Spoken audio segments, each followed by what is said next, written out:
El Barcelona es el campeón de la Supercopa Española, un Barça que intentó plantear su idea de juego desde el minuto uno, manteniendo la posesión de balón, generando triangulaciones, creando esa superioridad numérica en los carriles interiores con Rafinha, con Fermín, con Frankie y con Pedri, mientras que la amplitud la generaba Valde por un lado y Lamine Yamal por el otro lado, y un Real Madrid que planteó el juego buscando más cómo frenar al Barcelona, buscando más cómo retengo ese ataque de Barcelona que buscar cómo hacerle daño. Pero a partir de ahí también generó esas transiciones, ganando a las espaldas de Koundé, más que todo por el lado de Vinicius, por el lado izquierdo, que hoy día el primer tiempo estuvo intratable, en situación de 1 contra 1, donde generó un golazo, uno de los mejores goles de su carrera, creo yo, sacándose de encima a Koundé, a Pedri y por último a Cubarsí para poder anotar el 1-1. Pero vamos a la pizarra táctica para explicar cómo se fue desarrollando el partido el día de hoy.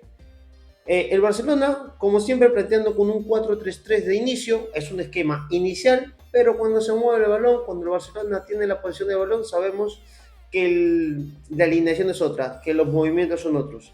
Mientras que el Real Madrid planteó un 5-3-2, pero con un Fede Valverde que jugaba como carrilero, pero también se metía a los carriles interiores para hacer como si fuera un cuarto volante, ya que Rodrigo, para sorpresa de todos, estaba por el lado izquierdo para evitar que quede en situaciones de 1 contra 1 o Álvaro Carreras con Emil Yamal, y era el que más ayudaba en defensa, mientras que Vini se arrinconaba más hacia el lado de Koundé para generar esa situación de 1 contra 1 que fue la que llevó en el empate de Real Madrid. Entonces empezamos con Barcelona, con Joan García en el arco, la dupla de centrales Eric García con Cubarsí, por el lado izquierdo Valde y por el lado derecho Koundé. Ahora, en la volante, Frankie de Jong con Pedri, Fermín un poco más adelantado, extremo por izquierda Rafinha, por derecha Lamine y de 9 Lewandowski, que hizo el trabajo de siempre, de fijar centrales, de poder jugar de espaldas, de poder rebotar, de ganar esos balones aéreos o balones divididos. Mientras que el Real Madrid empezó con Courtois en el arco de una gran actuación, sacando varias de peligro. Tchouaméni como defensa central. Por el lado derecho, como stopper, estaba Asensio y por el otro lado estaba Rudiger. Fede Valverde como un lateral derecho y Álvaro Carreras como un lateral izquierdo. En la volante estaba Camavinga en el centro, siempre controlando la parte del centro Camavinga. Un Bellingham acompañando a Camavinga y a Rodrigo, que estaba más pegado al lado izquierdo, como le digo, para poder acompañar a Álvaro Carreras y hacerle ese 2 contra 1 a Lamine Yamal y no tengas esas situaciones de 1 contra 1 que lo logró. En los primeros 30 minutos, Lamine Yamal no participaba mucho en el juego, no encaraba como era costumbre. Barcelona mantenía la posesión de balón, hacía posesiones largas, pero no generaba tanto daño como se creía. Previo al partido, muchos hablaban que el Barcelona lo iba a avasallar, que lo iba a pasar por encima, que iba a terminar una oleada de 4 o más goles, que el Barcelona implantó su idea de juego desde el inicio, no cabe ninguna duda, pero el Madrid fue valiente, supo defenderse bien en los momentos donde el Barça tenía más la posesión y a partir de ahí comenzó a salir directo con el juego que manejó en las últimas fechas. Entonces, como decía, el Barcelona siempre pone o gana las superioridades numéricas en los carriles interiores, en la parte de acá, con Rafinha y con Fermín. El movimiento de Rafinha siempre es de ir hacia adentro, de Fermín jugar más por el interior derecho y el que hacía la amplitud por el lado izquierdo era Valde. Este es el juego de Barcelona de todos los partidos, generando una línea de 3 atrás, generando un cuadrado en el medio para generar superioridad numérica con la mayoría que le pone 2 o 3 volantes. Pero esta vez Xabi Alonso planteó una situación de 1 contra 1 en la zona central. En esta zona de acá, el Real Madrid planteó situación de 1 contra 1, en donde teníamos a Lewandowski junto con Tchouaméni, a Asensio junto con Rafinha, a Bellingham con Pedri, Camavinga agarraba a Frankie de Jong y Ferran junto con Rudiger, mientras que Rodrigo estaba más atento de Lamine Yamal para evitar situación de 1 contra 1 y generar superioridad numérica. A partir de aquí, el Real Madrid supo defenderse, a pesar de que Barcelona mantenía la posesión del balón, hacía posesiones largas, pero no generaba tanto daño. No generaba tanto daño. Por ahí, cada vez que recuperaba el Madrid, la presión tras pérdida del Barça era muy buena, la recuperó muchas veces, pero el Madrid, manteniendo ese orden defensivo, supo cómo controlar los pases filtrados que intentaba generar Pedri, Frankie, Fermín, o cada vez que salía o Rafinha recibía para esa situación de 1 contra 1. Ahora, ¿dónde estuvo la clave en el Barça para poder penetrar esa defensa que se planteó bien en los primeros minutos del Real Madrid? Era aquí, cuando la tenía Eric García, que era el defensor que más saltaba el juego, conducía. Recuerde que la conducción es importante para atraer jugadores. Cuando Eric García avanzaba con el balón, ahí donde generaba la duda. Porque si acá estamos en situación de 1 contra 1, que fue lo que planteó Xavi, para poder tener esta superioridad que siempre genera Barcelona por los carriles interiores, hacía de que Bellingham saltase, y en ese momento Pedri era el que recibía libre, ya que Gonzalo y Vini estaban aquí. Entonces, cuando recibía Pedri, saltaba Camavinga y Frankie quedaba libre. Entonces, siempre la supernumérica o ese jugador libre lo hacían gracias a que Eric García y Koundé hacían esas conducciones.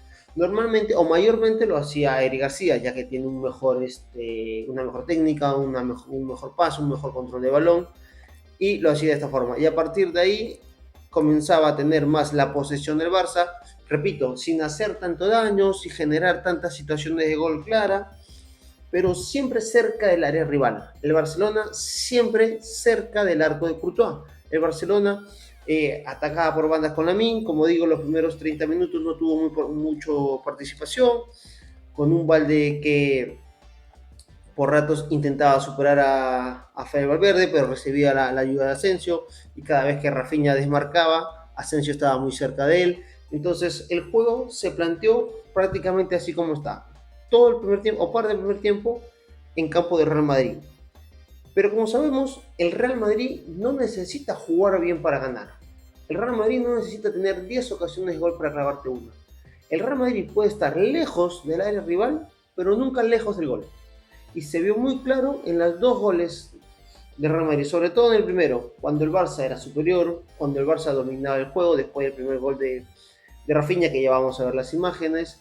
El Real Madrid de la nada te saca una individualidad, en este caso fue de Vinicius, que te hace un golazo, uno de los mejores goles de su carrera, creo yo, después de sacarse a Koundé, a Pedri y por último Cubarsí para generar el empate. Entonces, esta superioridad numérica que el Barça siempre propone en los carriles interiores hizo que mantuvieran las posesiones largas, pero la línea de 5 del Real Madrid evitó estos pases filtrados que siempre generaba el Barça. ¿Sí? Por más que Lewandowski venía a recibir, siempre cerca de Tchouaméni, igual Rafinha, cuando a veces Rafinha estaba por fuera y Valde volvía, siempre estaba tomado con uno, Bellingham regresaba, entre Bellingham y Camavinga hacían este cambio para poder controlar a Pedri y a Frankie de Jong, y como decía Rodrigo, más pendiente de lo que puede hacer Lamine Yamal que marcando más por dentro. Pero cuando el Barça defendía o cuando el Real Madrid empezaba el ataque, el Barça hacía un 4-4-2 claro, ¿sí? Aquí.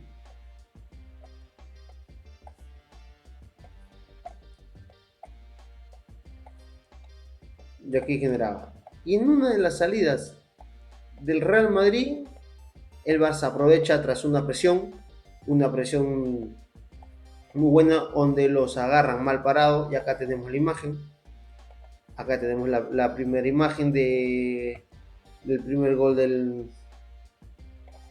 Acá tenemos un claro 4-4-4-2 del Barcelona, el Real Madrid buscando la salida, presión de Frankie, si no veo mal, recuperación de balón, y Rafinha empieza la carrera con un Fede Valverde en líneas adelantadas, un Asensio que ya estaba, cada vez que el Real Madrid tenía la posesión de balón, era un 4-4-2.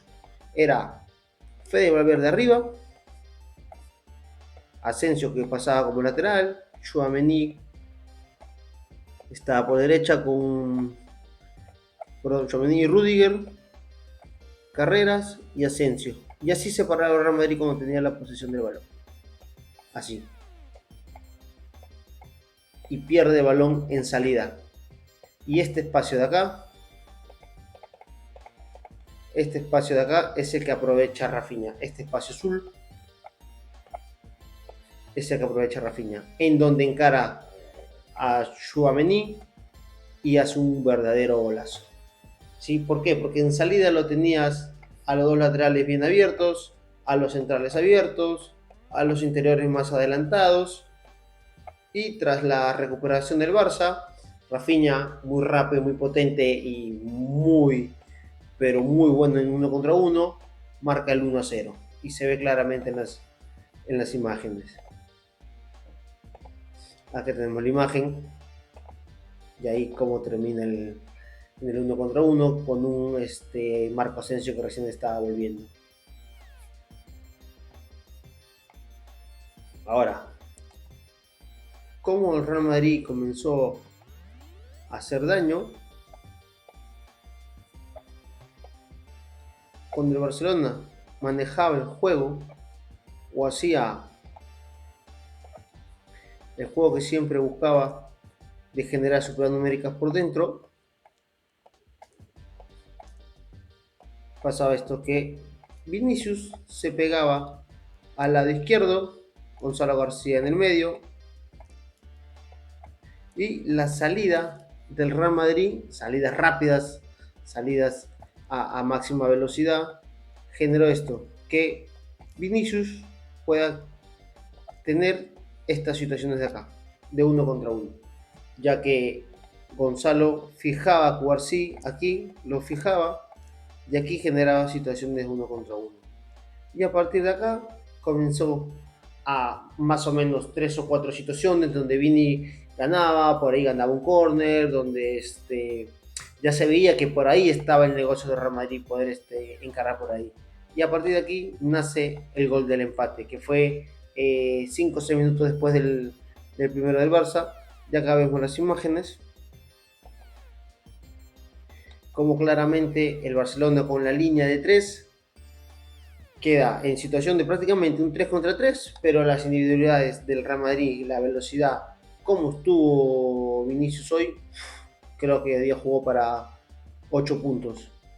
Y acá, después de superar a Cubarsí, supera primero a Koundé, que estaba junto con Pedri, supera a Cubarsí y mete un verdadero golazo, de los mejores que ha visto en su carrera. Posterior a eso, el Barcelona vuelve a lo mismo, vuelve a generar la línea de 3, vuelve a meter a jugadores por dentro, que era el cuadrado que siempre hace con Rafinha, con Pedri, con Frankie y con Ferran. Y en una salida del Real Madrid, con un gravísimo error, pero gravísimo error de tener a Tchouaméni y a Rudiger tan abiertos. Aquí, Pedri con la pelota, tener a Rudiger y a Tchouaméni, mira esta distancia. Demasiada distancia para que pueda generar el 2-1 de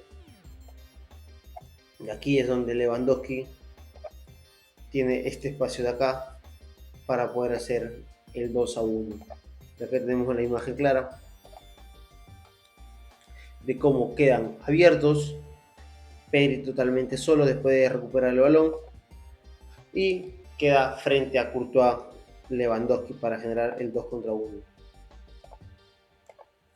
Ya el 2-2, que fue inmediatamente después, fue una rafa de goles. Los 4 goles se hicieron más o menos en 8 o 10 minutos.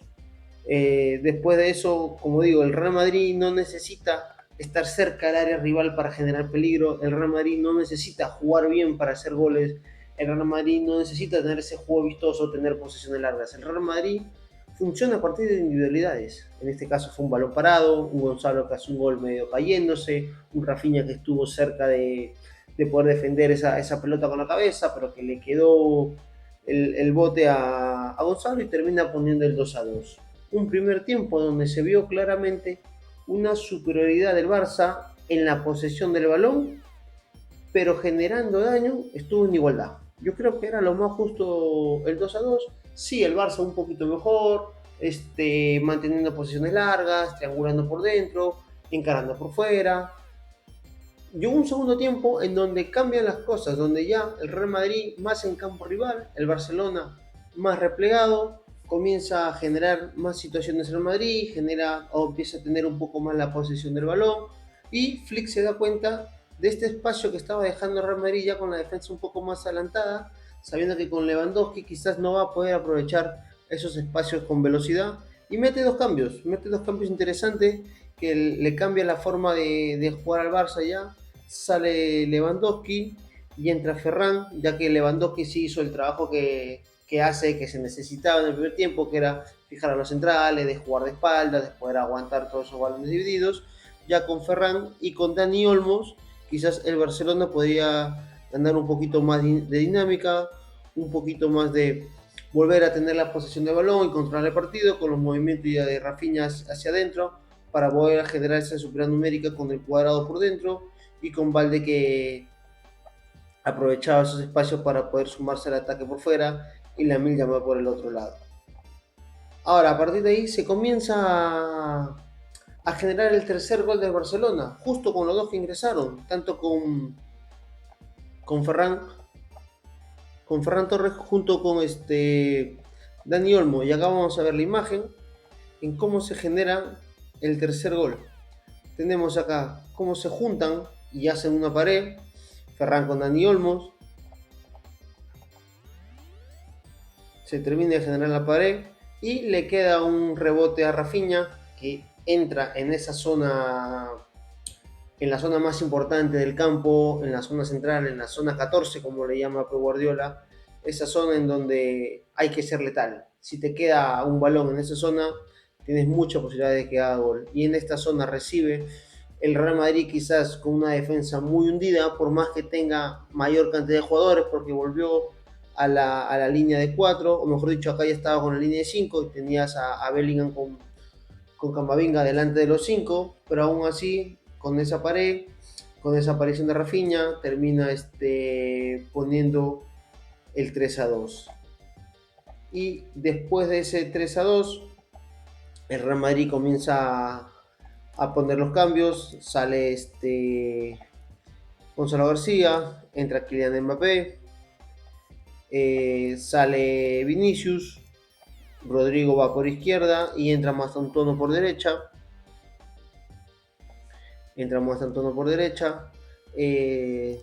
Entró Alaba también por Hausen.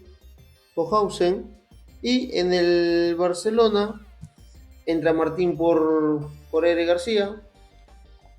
Sale Eric García y entra Gerard Martín. Y sale Rafinha por Rashford.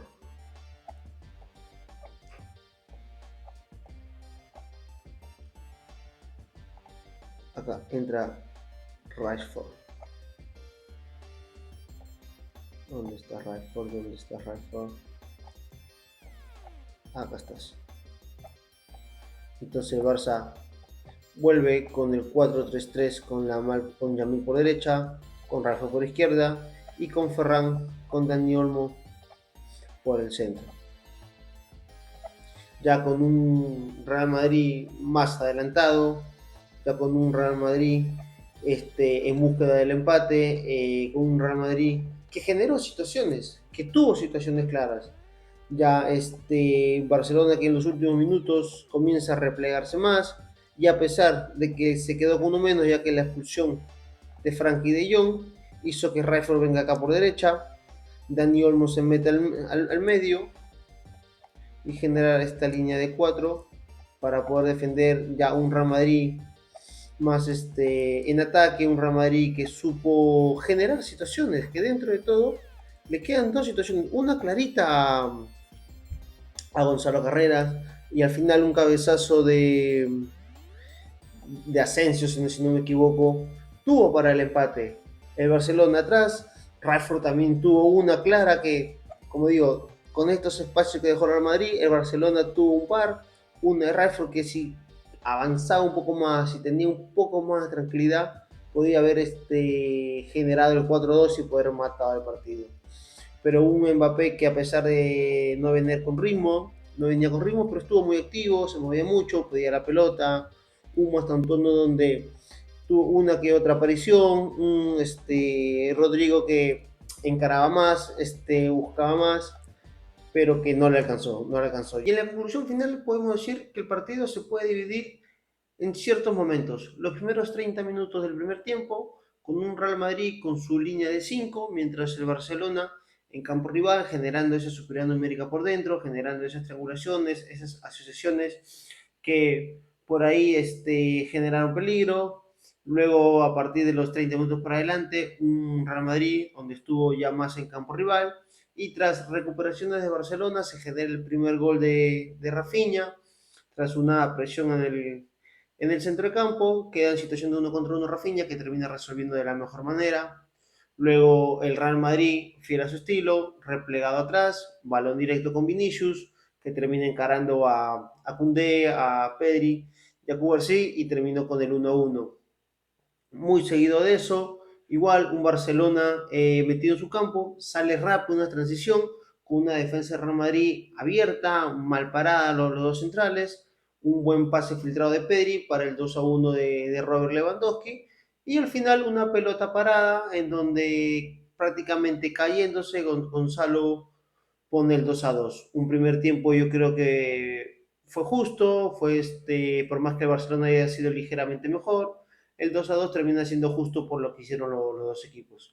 Luego un segundo tiempo donde al principio el Real Madrid comienza a ser superior, comienza a plantarse en campo rival, comienza a generar más situaciones con los cambios que hizo y Flick reacciona bien a ese juego que plantó el Real Madrid en el segundo tiempo para hacer los cambios de Dani Olmos y de Ferran, que esos dos son los que generan el tercer gol del Barcelona después de una buena pared, sacándose a Bellingham encima.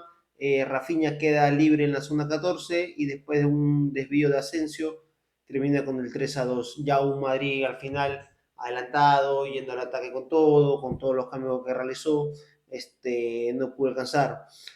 Y después de este mini torneo de la Supercopa Española, creo que ya debemos o deben valorar más a Rafinha después de un doblete en la semifinal y doblete en la final. Es momento de que Rafinha tome el protagonismo que debería tener en el fútbol mundial.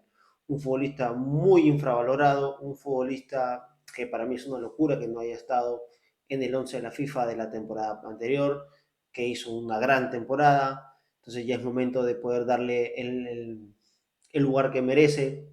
Hoy en día está por encima de Vini, por encima de Lamin y por encima de muchos jugadores en su posición. Yo creo que es un jugador muy influyente, un jugador que marca la diferencia, un jugador que aparece en esos momentos difíciles. Rafinha actualmente uno de los mejores jugadores del mundo. Y luego el Real Madrid yo creo que no es momento para hacer cambios yendo más a Xabi Alonso.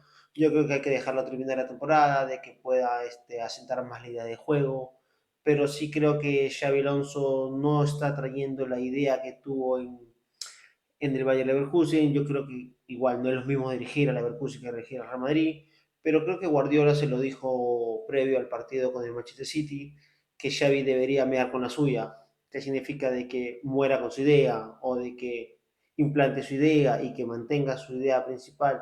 Y creo que Xavi no ha sido honesto consigo mismo, ya que ha estado cambiando esa idea con la que empezó, que jugar una línea de tres y generar cinco volantes por dentro, que hacía un pentágono con el Leverkusen para generar esa presión. Sabemos que no son los mismos jugadores, que por ahí es más difícil hacer a Vinicius y a Kylian Mbappé que corran detrás del balón, que marquen, pero yo creo que si él va a ser va a poder plantear su idea. Yo creo que el Real Madrid va a poder surgir después de esta derrota y de algunas caídas que tuvo en la liga, que ha generado 4 puntos de ventaja de Barcelona, que no es mucho, no es mucho. Así que yo creo que el Real Madrid aún no está muerto en la liga y bueno, este fin de, mejor dicho, ahora a mitad de semana tenemos Copa del Rey y veremos cómo le va a estos dos equipos. Cuéntanos qué te pareció el partido, cuéntanos qué análisis viste tú, cuéntanos para ti quién fue el MVP del partido. Para mí, Rafinha de lejos por encima de todos. Y déjame tu like si te gustó este análisis, coméntame qué cambios debe hacer el Real Madrid para mejorar en los futuros partidos y suscríbete para que te llegue todo este tipo de análisis de fútbol durante cada semana.